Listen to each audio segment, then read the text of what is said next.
nutritionniste depuis une douzaine d'années. J'ai tout d'abord grandi avec les odeurs appétissantes du four à pain de mes grands-parents, artisans boulangers, afin de rassasier l'appétit féroce de toute une large tablée. Nous étions une grande famille.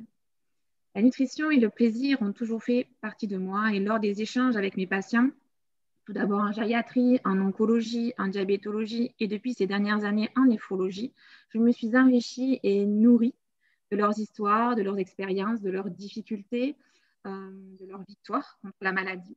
Je me suis tout naturellement orientée vers la création d'outils nutritionnels afin de leur donner l'opportunité de reprendre le contrôle de leur alimentation au bénéfice de leur santé et en toute autonomie. J'ai donc créé Diabète Gourmand en 2014 et Rainbow Your Happy Kidney en 2019, deux applications nutritionnelles mobiles et gratuites, dont l'une est dédiée aux patients diabétiques ou soucieux de leur alimentation et l'autre destinée aux patients ayant une pathologie rénale. Afin de proposer encore plus de services personnalisés, j'ai lancé Et Ma Nutrition Consult, une plateforme de téléconseil diététique éducative pour challenge, garder le plaisir des papilles et prendre soin de sa santé en prévention et en curation. Alors Sandra, quel est l'équilibre alimentaire à adopter lorsqu'on est greffé rénal? Une diététique équilibrée et gourmande n'est pas antinomique lorsqu'on est greffé rénal, bien au contraire. L'alimentation doit faire apparaître l'ensemble des groupes d'aliments qui fournissent des éléments nutritifs indispensables au bon fonctionnement de l'organisme. Soit une alimentation qui soit variée, adaptée en quantité et répartie sur la journée. Le but étant de protéger le greffon et préserver sa fonction rénale. Donc, c'est une alimentation qui est dite méditerranéenne, qui est le plus fortement conseillée. Si je passe en revue rapidement les groupes d'aliments qui doivent apparaître dans votre journée, enfin dans la journée de la personne greffée, on retrouve le groupe d'aliments des viandes, poissons, œufs, jambon blanc, source de protéines animales qui participent donc activement au renouvellement cellulaire et notamment musculaire, mais dont la quantité doit être contrôlée afin de ne pas engendrer un surcroît de travail rénal. Vos besoins en protéines sont évalués par votre diététicienne en fonction de votre poids santé, du moment de votre chirurgie. En effet, l'apport protéique est souvent majoré en post-chirurgie afin de booster la cicatrisation pendant les premiers mois. Ça peut être 3 mois ou un peu plus ou un peu moins, car vous êtes catabolique et inflammatoire. Et donc, c'est à définir avec le duo néphrologue-diététicienne. On pourra tourner aux alentours des 1,2 à 1,4 grammes de protéines par kilo de poids et par jour. Par la suite, on va diminuer l'apport protéique. Ça pourrait être 0,8 grammes, 0,6 grammes, 0,4 grammes par kilo de poids et par jour, avec une supplémentation, bien sûr. Mais ceci va dépendre vraiment du débit de filtration glomérulaire. Donc, deuxième groupe d'aliments, les produits laitiers, qui sont sources de protéines animales et de calcium, dont la consommation conseillée globalement de 2 portions par jour. Au niveau des équivalences, on va trouver autant de protéines dans un yaourt, un petit suisse, un fromage blanc de 80-100 grammes, un verre de lait de 15 centilitres, 20 grammes d'emmental, 30 grammes de camembert. Pour les produits céréaliers, les légumes secs, ils sont sources donc, de glucides complexes, fibres, vitamines, minéraux. On vous conseille donc une portion par repas, notamment si vous êtes diabétique, tout en priorisant les céréales complètes et qui sont d'une meilleure densité micronutritionnelle que les céréales raffinées dont le processus de mouture appauvrit la céréale. Au niveau des fruits et des légumes verts, donc par repas, on en conseille donc une portion donc, de légumes verts crus ou cuits, ainsi qu'une portion de fruits crus ou cuits. Ils sont source pareille de vitamines, de minéraux et de fibres et de fructose pour les fruits. Donc en veillant à ne pas dépasser 2 portions de fruits par jour, car le fructose est précurseur de graisse s'il est consommé en trop grande quantité. Donc ce groupe d'aliments, tout comme les fruits à coque, sont une réelle source de potassium, de magnésium qui contribuent activement à alcaliniser le pH sanguin. Donc veillez à avoir aussi l'équilibre acido-basique des aliments avec l'indice PRAL. Les boissons. Donc les boissons, je peux comprendre que c'est un peu compliqué de s'y retrouver. Vous étiez en dialyse, on vous recommande de contrôler vos boissons et vous êtes greffé, et là le discours est inversé et on vous conseille de boire 1,5 litre par jour de liquide et de retrouver l'habitude d'uriner. Le but est vraiment d'aider votre fonction rénale à filtrer les déchets. Donc quelques conseils. Essayez de répartir vos prises liquidiennes sur l'ensemble de la journée, voire même de la nuit. Priorisez des récipients plus grands. Stimulez-vous avec des applications qui vous aideront à quantifier vos liquides sur la journée et vous alerteront pour vous hydrater. Les boissons sucrées ou trop salées sont bien sûr à limiter, donc attention aux boissons gazeuses et pétillantes.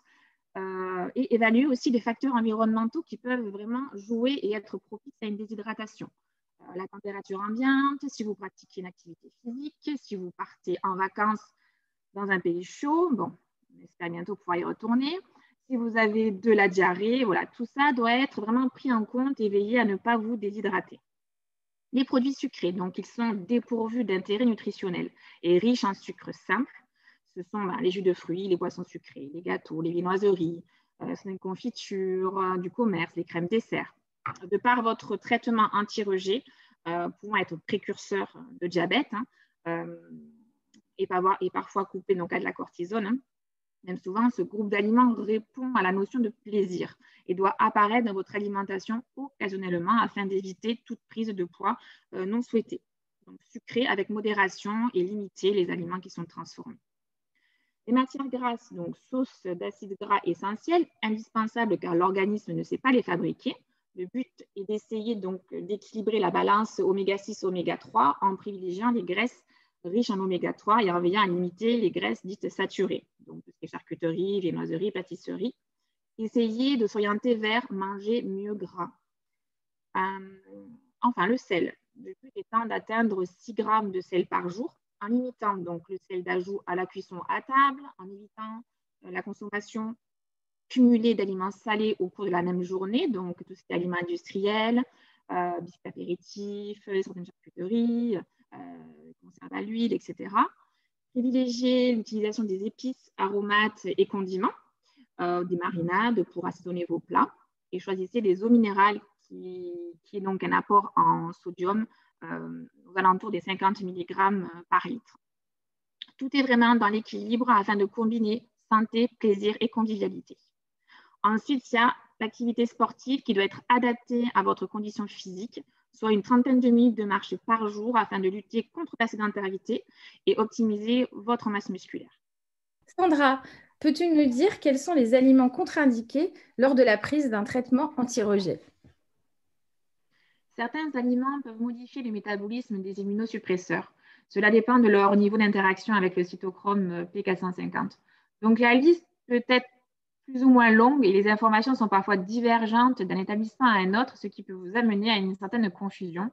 Mais globalement, il est formellement déconseillé le pamplemousse et tout ce qui est à base de pamplemousse, le jus de pamplemousse, le Schweppes agrumes, le millepertuis et les compléments et tisanes à base de millepertuis. Sandra, est-il possible de manger des crustacés, des huîtres, des crevettes, de la viande de crue ou manger au japonais lorsqu'on est greffé? Alors, il y a un gros débat sur les conseils sanitaires. Qu'est-ce que l'on vous conseille? Qu'est-ce que l'on déconseille? Pour ma part, j'ai une vision anti-restriction. Manger fait partie des bonheurs de la vie et ça doit vraiment le rester. Mais c'est vrai que les traitements anti-rejet diminuent les défenses naturelles du corps, ce qui est nécessaire pour qu'il tolère le nouvel organe greffé. La principale cause d'intoxication alimentaire est la contamination des aliments par un virus, un parasite, une bactérie, des champignons, des toxines. Les fruits et les légumes qui sont mal lavés, une eau contaminée ou des aliments qui ne sont pas bien cuits sont souvent source d'intoxication. Donc, comment éviter ces risques d'intoxication alimentaire? Il faut acquérir de nouveaux réflexes quant à l'hygiène. Donc, avoir une hygiène des mains qui soit parfaite. Durant le transport des aliments, éviter justement de rompre la chaîne du froid. Le lavage et la conservation des aliments doivent être méticuleusement respectés.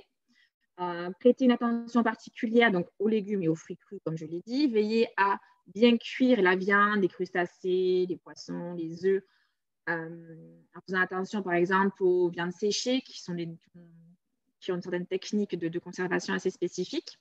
Pas de fromage au lait cru. Attention aussi aux produits qui sont non pasteurisés. Donc, ces recommandations sont particulièrement strictes, on va dire, les premiers mois post-greffe, parce que c'est durant ce laps de temps que vous êtes le plus immunodéprimé. Et avec l'accord de votre néphrologue, ceci peut être élargi par la suite. On parle vraiment d'hygiène, ça dépend de la confiance que l'on donne à l'endroit où l'on va consommer les aliments crus et les crustacés. ce n'est pas une interaction directe avec les médicaments, les anti-rejets. Comment gérer ou éviter une prise de poids avec un traitement anti-rejet et la prise de corticoïdes? Lors de la prise d'un traitement anti-rejet, il est question du contrôle de sa prise de poids. Ce poids qui peut être assez fluctuant et dans ce contexte particulier de crise sanitaire où le télétravail est vivement conseillé, nos sorties plus limitées, on a moins de plaisir et plus de frustration. Donc, comment éviter de prendre du poids? Donc, au niveau des habitudes alimentaires, quelques conseils. L'objectif est de maintenir 3 repas complets par jour, petit déjeuner, déjeuner, dîner, et si possible à des heures régulières. Évitez les grignotages. Dans ces moments-là, un peu critiques où la tentation est trop grande, sortez de chez vous, essayez de vous occuper. Si vous avez envie de grignoter, posez-vous la question, mon repas précédent était-il assez complet? Vous pouvez aussi opter pour une collation saine et équilibrée, composée d'un produit laitier, un produit céréalier, une poignée de fruits à coque, non salés, un fruit cru ou cuit, sous forme de compote sans sucre ajouté. Mais résistez vraiment à l'appel des produits gras, salés et sucrés. Pâtisserie, biscuits apéritifs, viennoiserie, chocolat. Les boissons sucrées aussi, les sodas, les jus de fruits du commerce et les boissons light sont aussi à limiter. Essayez de planifier vos listes de courses en amont de faire vos courses. Et essayez de faire vos courses le ventre plein. Vous résisterez ainsi mieux à la tentation. Veillez à décrypter les étiquettes nutritionnelles. Identifiez les 3 premiers ingrédients et traquez absolument le sucre sous toutes ses formes et de mauvaises graisses.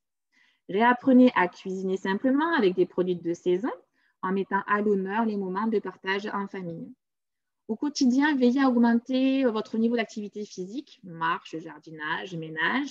Adaptez la taille des portions alimentaires à votre activité physique. Si vous bougez moins, vous dépenserez moins et donc devrez manger moins. Limitez l'alcool, pas plus de 2 verres par jour et pas tous les jours. Ensuite, le stress environnant peut aussi agir sur votre sommeil et sur le cycle du sommeil et interagir sur votre poids. Donc aussi, veillez à avoir un sommeil le plus profond possible. Au niveau nutritionnel, gérer son poids au quotidien, c'est d'avoir une alimentation qui soit hypotoxique. Donc, on supprime, on limite vraiment les aliments qui sont transformés, raffinés, en privilégiant les circuits courts, les produits qui sont plutôt bio ou d'une agriculture raisonnée et de saison. Une alimentation qui soit normoglucidique, attention, donc réduite en glucides rapides, à index glycémique plutôt bas, les légumineuses, les céréales, le soja, les légumes en grande quantité, fruits oléagineux et secs. Limiter l'ajout de sucre et de sel. La corticothérapie favorise le risque de rétention hydrosodée et de l'insulinorésistance. Essayez vraiment au niveau du sel de remplacer, comme je l'ai dit, par des épices, des aromates, des condiments et avoir une alimentation qui soit riche en graisses de qualité. Comment optimiser des graisses qui soient donc d'une plus grande qualité? Donc, en optant pour des huiles vierges de première pression à froid, d'olive, de colza, noix, lin. Consommer régulièrement en quantité quand même limitée noix, amandes et graines. Et augmenter la fréquence de consommation des poissons gras, crustacés, coquillages. Que conseilleriez-vous à une personne greffée rénale végétarienne en termes d'alimentation? Le végétarisme est une pratique alimentaire qui exclut la consommation de chair animale en admettant toutefois les aliments provenant des animaux tels que les œufs, le lait, les produits laitiers ainsi que le miel. Les produits carnés sources de protéines animales peuvent être remplacés en équivalence donc, par les œufs, les produits laitiers, contenant eux aussi donc, des protéines animales et complétés par des aliments qui sont riches en protéines végétales telles que les légumineuses, lentilles, pois chiches, haricots blancs, haricots rouges, soja, mais également dans les céréales, blé, riz, seigle et les oléagineux, amandes, noix, noisettes.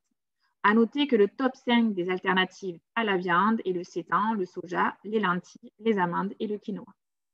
J'ai de mon côté beaucoup de problèmes de digestion et de diarrhée depuis la prise de mes anti-rejets. Comment puis-je procéder? L'apparition de diarrhée est souvent associée à la prise d'anti-rejets. Ce trouble ne doit pas être pris à la légère. Il est important d'en informer votre néphrologue le plus tôt possible pour voir comment adapter le traitement. Changer d'anti-rejet, changer la posologie, c'est vraiment à voir avec lui. Il faut éviter à tout prix l'automédication. Au niveau alimentaire, comment faire pour réduire ces troubles qui peuvent être très impactants au niveau social? Réduisez la prise d'aliments crus et ou d'aliments ayant des fibres irritantes telles que le chou, les asperges, les haricots verts. selon la tolérance individuelle. Évitez l'éviction d'un trop gros nombre d'aliments et vous mettre dans une sorte de prison alimentaire pouvant engendrer une diminution des apports alimentaires avec une perte de poids et aussi tomber dans une lassitude et une monotonie. Enfin, vous pouvez tester la piste des probiotiques, toujours en accord avec votre néphrologue. Attention aux ultralevures fortement déconseillées. Merci à vous pour ces échanges. Merci beaucoup.